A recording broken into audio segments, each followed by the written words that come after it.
Tipu Zaskia Sungkar, adik Irwansyah juga terjerat kasus korupsi, bikin negara rugi 3,1 miliar rupiah. Adik kandung Irwansyah, Hafiz Fatur masuk dalam daftar pencarian orang atau DPO untuk masalah yang ditangani oleh Kejaksaan Negeri, Kejari. Hafiz Fatur ditetapkan sebagai tersangka dalam kasus dugaan tindak pidana korupsi. Hal itu diketahui dalam video yang diunggah di kanal YouTube KH Infotainment Senin, tanggal 27 Desember tahun 2021. Hafiz Fatur sudah ditetapkan menjadi tersangka dalam kasus tersebut per tanggal 29 Oktober tahun 2021. Informasi ini disampaikan langsung oleh Kasih Intel Kejari Kabupaten Bogor, Juanda. Berdasarkan surat perintah penyidikan yang ditandatangani pimpinan tanggal 29 Oktober tahun 2021, kata Juanda.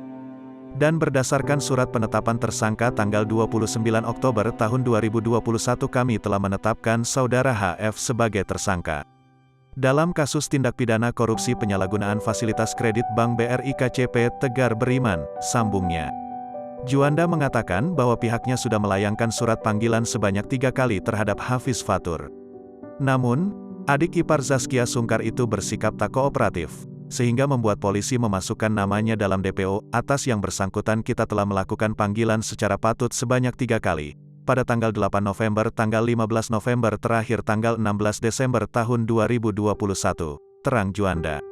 Setelah pemanggilan secara patut sebanyak 3 kali yang bersangkutan tidak hadir, sehingga kami melangsungkan kepada yang bersangkutan akan ditetapkan sebagai daftar pencarian orang, lanjutnya.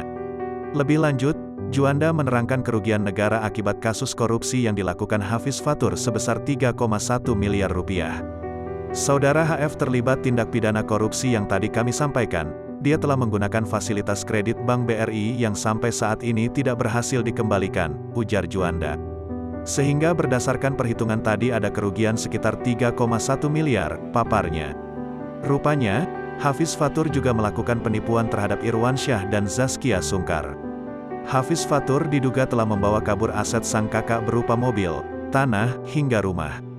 Terkait kasus itu, Irwansyah dan Zaskia Sungkar membuat laporan tersendiri.